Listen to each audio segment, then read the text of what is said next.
Hello friends, to eight सरकारी में आपका स्वागत है। और जीएस के एक नए सेशन में हम लोग आगे शुरू करते हैं। जो प्राचीन भारत की जो सीरीज चल रही थी उसके स्रोतों में पुरातात्विक स्रोत, साहित्यिक स्रोत और विदेशी यात्रियों का विवरण जो हमने पढ़ा था, उसमें साहित्यिक स्रोत हम लोग पढ़ रहे थे। क्या पढ़ रहे थे भाई?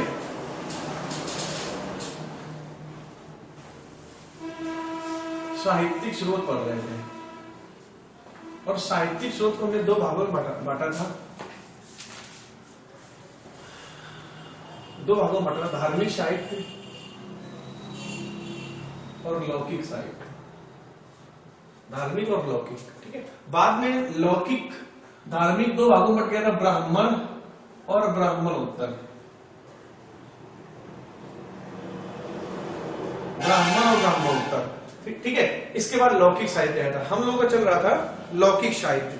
तो लौकिक साहित्य के अंतर्गत हम लोगों ने ऐतिहासिक और अर्ध ऐतिहासिक चीजों का वर्णन किया है। ऐतिहासिक और अर्ध ऐतिहासिक चीजों से मतलब है कि इतिहास में सबसे पहले कौन सी ऐतिहासिक पुस्तक लिखी गई थी, है ना। तो कल हमने ये डिस्कस किया था कि लौकिक साहित्य के अंतर्गत ऐतिहासिक और अर्ध ऐतिहासिक चीजों का हम लोग वर्णन करते हैं। विशेष रूप से इसमें जीवनियां आती है, ठीक है। उसके साथ साथ सांस्कृतिक इतिहास, है ना, सांस्कृतिक इतिहास और अर्ध ऐतिहासिक और अर्ध ऐतिहासिक चीजें भी इसके अंतर्गत हम लोग डिस्कस करते हैं। ऐतिहासिक रचनाओं में सबसे पहले, ऐतिहासिक जो रचनाएं हैं उसमें सबसे पहले नाम आता है अर्थशास्त्र का। अर्थशास्त्र की जो रचना है वो कौटिल्य, विष्णुगुप्त या चाणक्य, तीनों एक ही नाम है ना। चाणक्य का इनाम कौटिल्य है और उसका इनाम विष्णुगुप्त है। उसके द्वारा अर्थशास्त्र की रचना की गई थी। तो अर्थशास्त्र का जो मेन विषय था वो राजनीति था, ठीक है। कितना अलग दोनों चेंजेस है कि नाम है अर्थशास्त्र और विषय है राजनीति, है ना। नाम है अर्थशास्त्र और विषय है राजनीति। तो कौटिल्य द्वारा लिखा गया पहला ऐतिहासिक जो किताब थी वो अर्थशास्त्र थी, जिसका विषय राजनीति था, ठीक है। इसे संभवतः भारत का पहला ऐतिहासिक ग्रंथ माना गया। इसकी रचना चंद्रगुप्त मौर्य के प्रधानमंत्री, याद रखना, चंद्रगुप्त मौर्य का प्रधानमंत्री था कौन?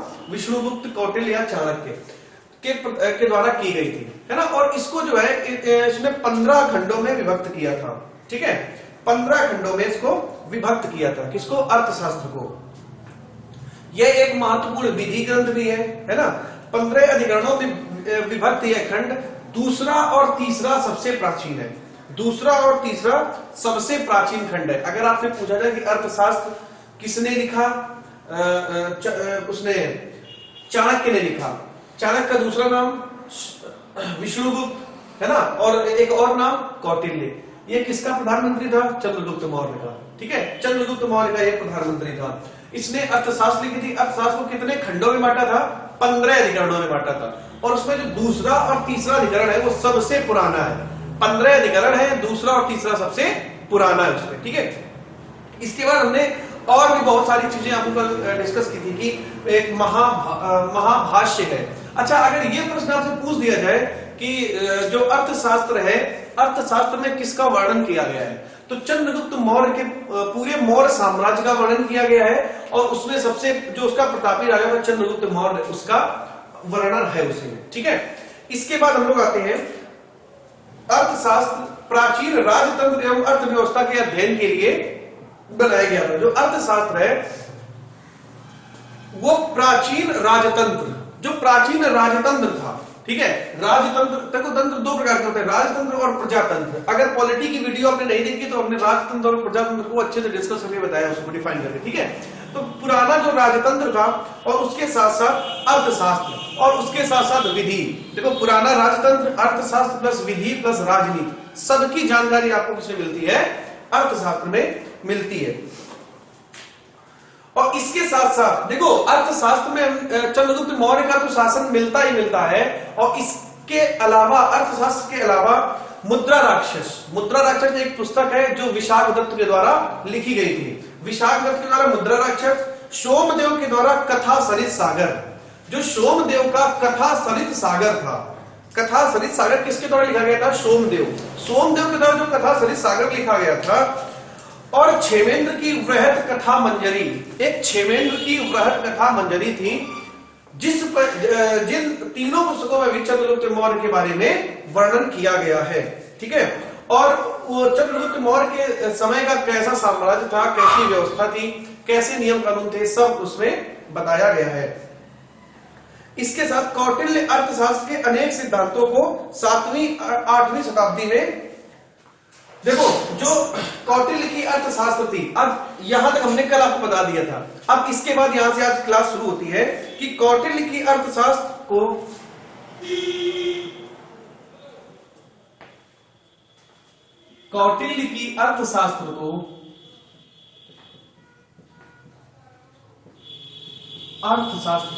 जो अर्थशास्त्र थी वो कौटिल्य, या कौटिल्य का ही नाम है विष्णुगुप्त, या कौटिल्य का ही नाम है चाणक्य। अर्थशास्त्र को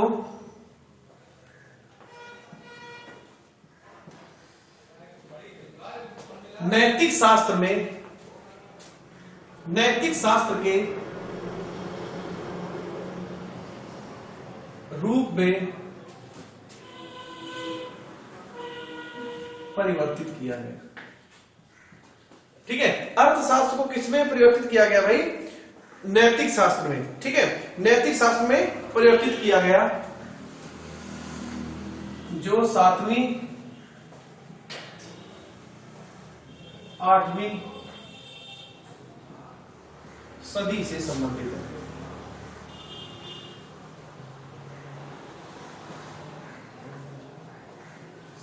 है। जो कौटिल्य की अर्थशास्त्र है उसको नैतिक शास्त्र में बोला गया और इसे नीतिसार भी कहा गया।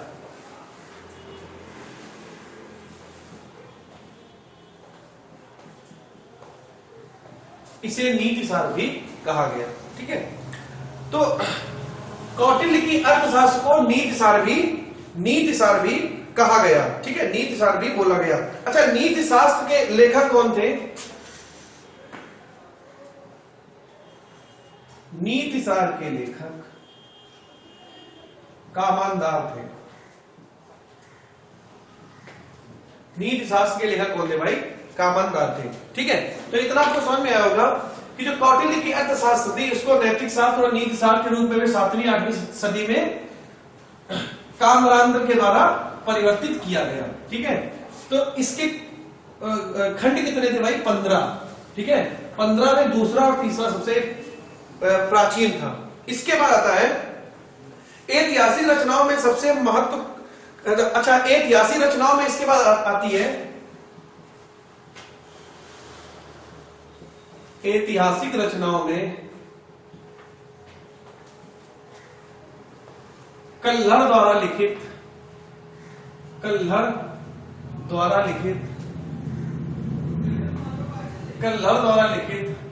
राजतरंगिणी है। कल्हड़ द्वारा लिखित राजतरंगिणी है, जिसमें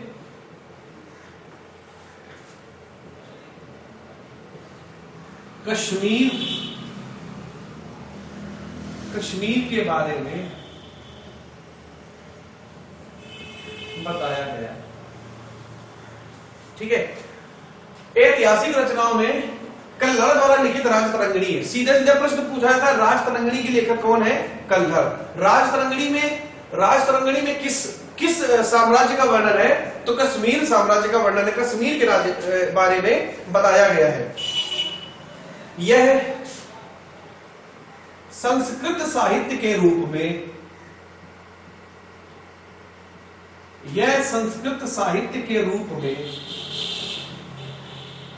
जानी जाती है।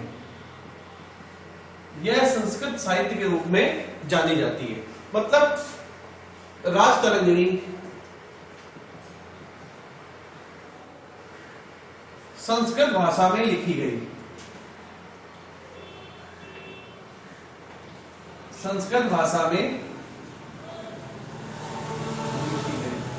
राजतरंगिणी किस भाषा में लिखी गई भाई? संस्कृत भाषा में लिखी गई थी। अब यहां से देखो, प्रश्न अगर पूछा है कि कश्मीर के बारे में कौन सी ऐतिहासिक पुस्तक बताती है, तो कश्मीर के बारे में राजतरंगिणी बताती है, जो संस्कृत भाषा में लिखी गई। इसके रचनाकार है कल्हड़। ठीक है, अब रासरंग की रचना है वो 1149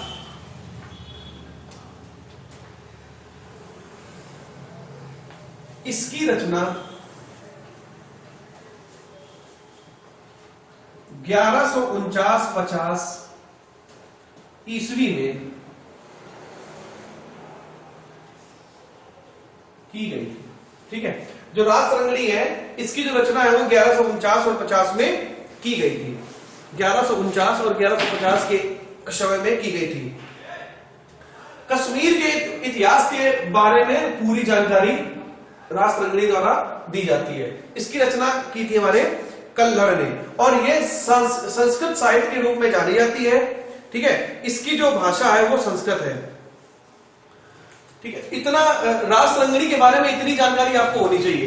रासरंगणी, कल्हड़, कश्मीर, 1149-50 और संस्कृत भाषा। ठीक है, तो रासरंगणी जो है वो कल्हड़ के द्वारा लिखी गई, कल्हड़ के द्वारा लिखी गई थी। अगर यही से आप प्रश्न पूछा जाए मालविकाग्नि मित्रम, मालविकाग्नि मित्रम किसके द्वारा लिखी गई है ना, मालविकाग्नि मित्रम। और उसके बाद प्रश्न पूछा जाए भाई अर्थशास्त्र किसके द्वारा लिखी गई, तो इन सबका जो आंसर है तो अर्थशास्त्र लिखी गई थी हमारे चाणक्य या विष्णुगुप्त के द्वारा, चाणक्य या विष्णुगुप्त के द्वारा। और मालविकाग्नि जो मित्रम थी वो कालिदास के द्वारा लिखी गई थी। पतंजलि के द्वारा जो लिखी गई थी वो महाभाष्य थी। अच्छा, पतंजलि किसके समकालीन थे, हमने कल आपको बताया था कि पतंजलि शुंग वंश के शासक पुष्यमित्र शुंग के समकालीन थे। पुष्यमित्र शुंग ने 2 अश्वमेध यज्ञ कराए थे। सोमेश्वर के द्वारा रसमाला,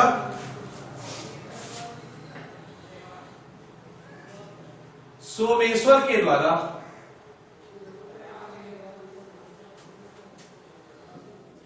रसमाला लिखी गई।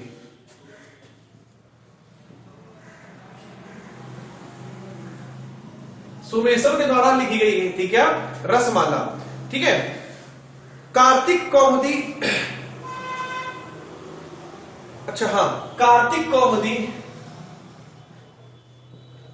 कार्तिक कौमुदी के द्वारा, कार्तिक कौमुदी के द्वारा गुजरात राज्य के बारे में, गुजरात राज्य के बारे में जानकारी मिलती है। गुजरात राज्य के बारे में जानकारी मिलती है किसके द्वारा, कार्तिक कौमुदी के द्वारा गुजरात राज्य। अगर तो कोई यहां से 2 प्रश्न आ गए, अगर गुजरात की बात करता है, गुजरात की ऐसी कौन सी ऐतिहासिक पुस्तक है जो गुजरात के इतिहास को प्रदर्शित करती है, तो कार्तिक कौमुदी। प्रश्न पूछा जाए ऐसी कौन सी पुस्तक है जो कश्मीर के इतिहास को प्रदर्शित करती है, तो रासरंगणी। ठीक है, रासरंगणी किसकी भाई, कल्हड़ की रचना है रासरंगणी। ठीक है, कल्हड़ की रचना है। अच्छा, अगर गुजरात में कौन सा वंश है, तो गुजरात के यह चालुक्य वंश, चालुक्य वंश से संबंधित है। चालुक्य वंश से संबंधित है। ठीक है, सोमेश्वर द्वारा रसमाला लिखी गई तथा कार्तिक कौमुदी, कार्तिक कौमुदी आदि ग्रंथों में गुजरात के चालुक्य वंश के इतिहास के बारे में जानकारी मिलती है। यह भी संस्कृत भाषा में लिखी गई है। कहानी भी वही, यह भी संस्कृत भाषा में लिखी गई है। प्रबंध चिंतामणि अर्थशास्त्र, अच्छा कल हमने ये बताया था आपको कि अर्थशास्त्र के क्या छोटे छोटे टीके भी बनाए गए थे। टीके का मतलब होता है उसके छोटे छोटे, बड़ी अर्थशास्त्र है कि उसका छोटा छोटा एक समरी टाइप का लिखना है ना। तो अगर प्रबंध चिंतामणि, प्रबंध चिंतामणि अर्थशास्त्र का टीका है। प्रबंध चिंतामणि अर्थशास्त्र का टीका है। अर्थशास्त्र क्या भाई, टीका है। गार्गी संहिता एक ज्योतिष ग्रंथ है। गार्गी संहिता एक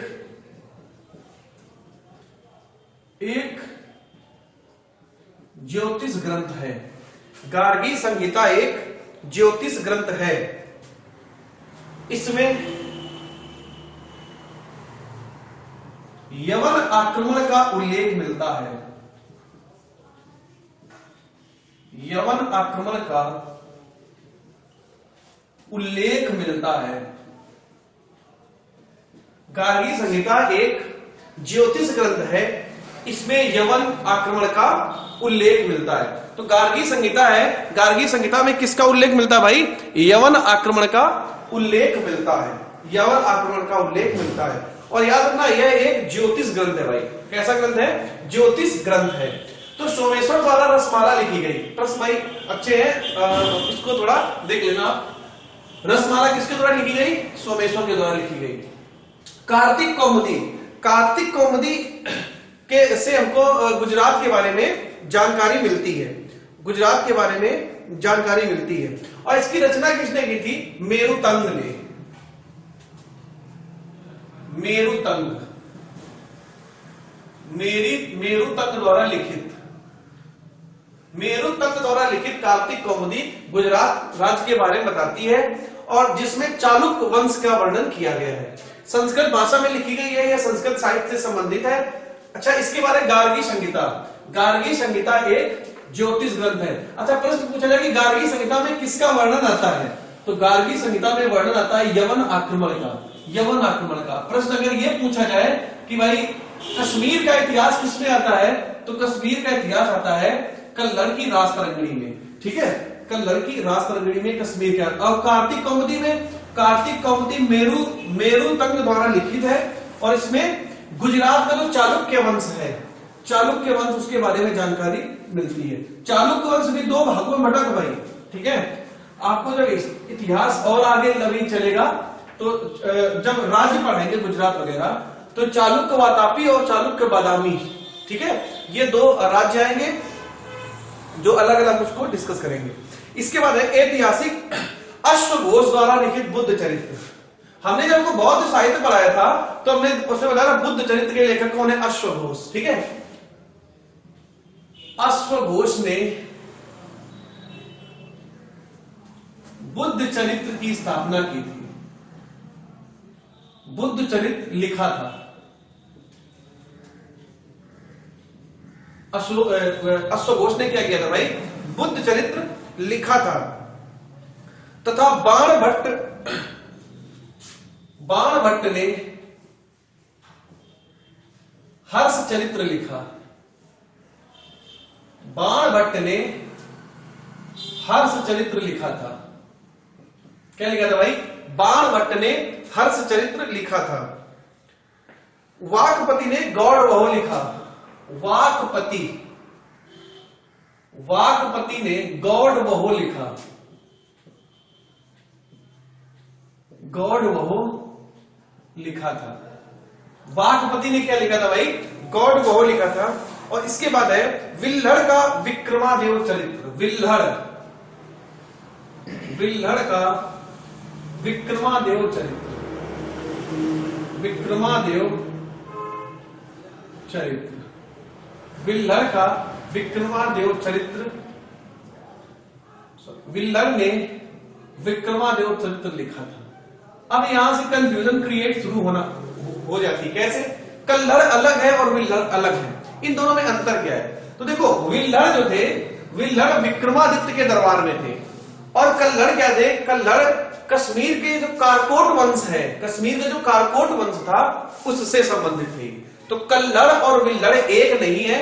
कल्लड़ और विल्हड़ दोनों अलग अलग लेखक हैं। कल्लड़ ने हमारा राजतरंगिणी लिखा था और विल्हड़ ने विक्रमादेव चरित्र लिखा था। ठीक है, ये बात याद कर लेना। विल्हड़ विक्रमादित्य के दरबार में थे, कल्लड़ कारकोट शासक के दरबार में थे, कारकोट वंश से संबंधित है। तो भाई अश्वघोष ने क्या, बुद्ध चरित्र किसने लिखा था? बुद्ध चरित्र लिखा था अश्वघोष ने।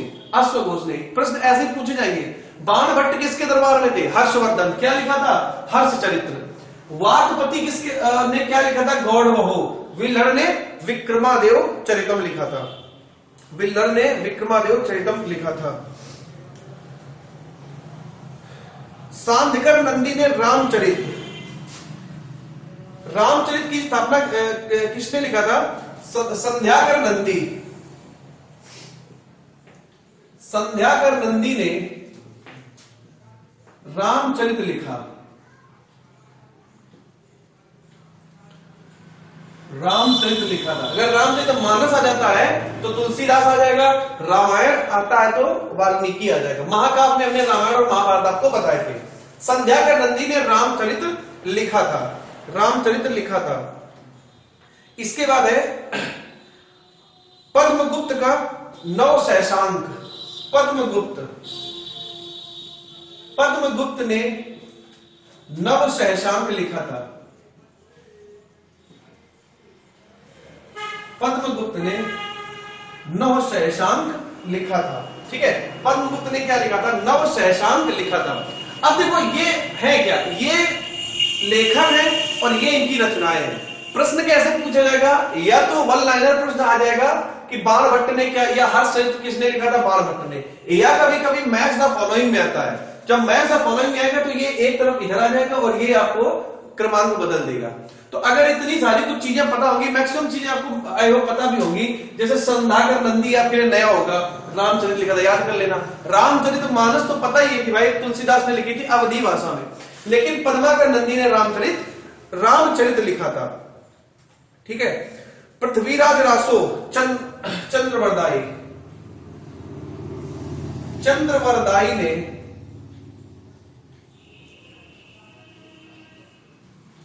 पृथ्वीराज रासो लिखा था। पृथ्वीराज रासो लिखा था। चंद्रवरदाई ने क्या लिखा था भाई? पृथ्वीराज रासो लिखा था। ठीक है, चंद्रवरदाई पृथ्वीराज तृतीय का मंत्री था, है ना, इसके ही ये साथ रहता था। मोहम्मद गौरी ने जब युद्ध किया था तब इनके द्वारा बोले जाने पर पृथ्वीराज ने मोहम्मद गौरी के ऊपर तीर चलाया था आंख बंद करके। ठीक है, तो ये कुछ हमारे साहित्य में जो जीवनियां हैं इनको हम पढ़ते हैं। जीवनी हो गई और रचना हो गई, लेखक हो गए भाई। जो लौकिक साहित्य है, लौकिक साहित्य में हमने आपको क्या बता दिया कि भाई यही पढ़ना होता है कि किसने जीवनी लिखी थी और किसने कौन सी रचना लिखी थी, उसका लेखक और मैक्सिमम चीजें यही से पूछी जाती हैं। तो अश्वघोष की बुद्धचरित, बाणभट्ट की हर्षचरित, वाजपति की गौंडवायो, विल्लर की विक्रमादित्य चरितम, ठीक है, पद्मगुप्त का नव सहसांक, ठीक है, और चंद्रवरदाई का क्या था भाई? पृथ्वीराज रासो। पृथ्वीराज रासो भी एक महाकाव्य था भाई, ये भी याद रखना। पृथ्वीराज रासो भी एक महाकाव्य था, ठीक है। और हिंदी का पहला महाकाव्य भी यही बोला जाता है, हिंदी का पहला महाकाव्य बोला जाता है। हालांकि महाकाव्य की जब बात आती है तो महाकाव्य को हम लोगों ने ब्राह्मणोत्तर साहित्य के अंतर्गत पढ़ा था। ब्राह्मणोत्तर साहित्य के अंतर्गत हम लोगों ने महाकाव्य को पढ़ा था, लेकिन लौकिक साहित्य में हिंदी के लिए पृथ्वीराज रासो ही बताया गया है। इसके बाद है दक्षिण भारत का प्रारंभिक इतिहास संगम साहित्य से पता चलता है। दक्षिण भारत का साहित्यिक इतिहास संगम साहित्य से पता चलता है। संगम साहित्य से निकला है। संगम साहित्य से निकला है। अब यहां से प्रश्न ये उठता है कि ये संगम साहित्य क्या है? संगम साहित्य संबंधित है संगम युग से, ठीक है, संगम युग से। जब दिल्ली पर मोहम्मद बिन तुगलक शासन कर रहा था, उस समय दक्षिण भारत में हरिहर और बुक्का नामक दो भाइयों ने संगम वंश की स्थापना की, ठीक है, संगम वंश की स्थापना की। और इन्होंने संगम नाम अपने पिता के नाम पर रखा था, ठीक है, संगम वंश रखा था। और उसके अंतर्गत संगम, शुलुभ, तुलुभ, अराविडु, संगम, शुलुभ, तुलुभ और अराविडु 4 वंशों ने शासन किया था। ठीक है। दक्षिण भारत में 4 वंशों ने शासन किया था, संगम वंश, सुलु वंश और अराविडु। ये तो वो संगम, सुलु, अराविडु था, उसमें जो पहला संगम वंश था उसकी स्थापना हरिहर और बुक्का ने की थी, ठीक है। और हरिहर और बुक्का ने की थी उस समय भाई बहुत अच्छे लेखक, और दक्षिण भारत में वैसे ही बहुत ज्ञानी आदमी और लेखक ज्यादातर वहीं मिले हैं। तो संगम जो साहित्य का इतिहास था वही आगे चलकर दक्षिण भारत के साहित्य का इतिहास बन गया था। तो दक्षिण भारत का जो इतिहास है, साहित्य का इतिहास है, वो संगम साहित्य से ही संबंधित है। दक्षिण के पल्लव और चोल शासकों ने दक्षिण के चोल व पल्लव शासकों ने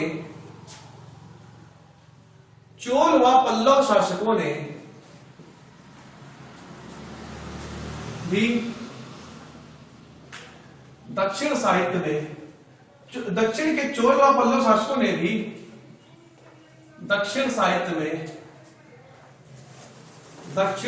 में अहम भूमिका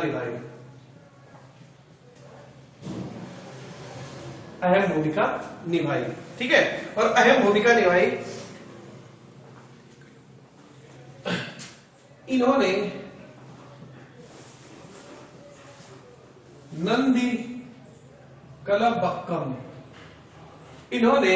नंदी कलबक्कम तथा चोल चरित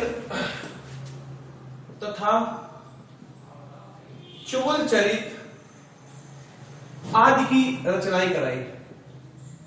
आदि ग्रंथों की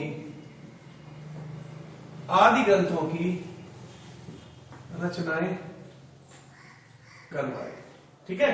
नंदी कलबक्कम तथा चोल चरित आदि ग्रंथों की रचनाएं कराई। तो अगर ये प्रश्न आता है कि संगम साहित्य का ही क्या स्थान है दक्षिण भारत के साहित्य में, हाँ ज्यादा स्थान है, लेकिन चोल और पल्लव ने भी इनके साहित्य में बहुत योगदान दिया था। याद देखो, पल्लवों का महाबलीपुरम मंदिर है ना, कैकेयी रथ, महाबलीपुरम के रथ मंदिर, ये सब पल्लवों के द्वारा बनवाए गए थे, है ना। चोल का जो एक शासक था राजेंद्र चोल, ठीक है, राजेंद्र चोल राजराज प्रथम, उसने बृहदेश्वर मंदिर बनवाया था। तो जो दक्षिण भारत का इतिहास रहा है उसमें चोल और पल्लव ने भी अहम भूमिका निभाई है, लेकिन जो काम साहित्य के लिए संगम वंश ने किया है वो ये दोनों नहीं कर पाए। हाँ, कुछ राजा थे चोल वंश के जिन्होंने साहित्य के लिए, संगम साहित्य के लिए बहुत योगदान दिया, लेकिन उसके बाद की जो पीढ़ियां आई वो उसको मतलब उतना इंक्रीमेंट वो नहीं कर पाई, उतना आगे तक वो नहीं ले जा पाए। 13वीं शताब्दी के आरंभ में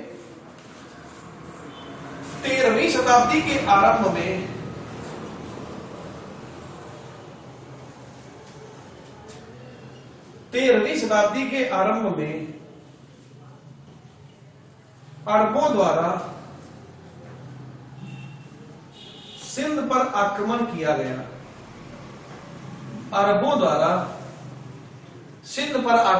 गया। जो 13वीं शताब्दी आई उसमें अरबों ने सिंध पर आक्रमण किया, ठीक है। और जिसका वर्णन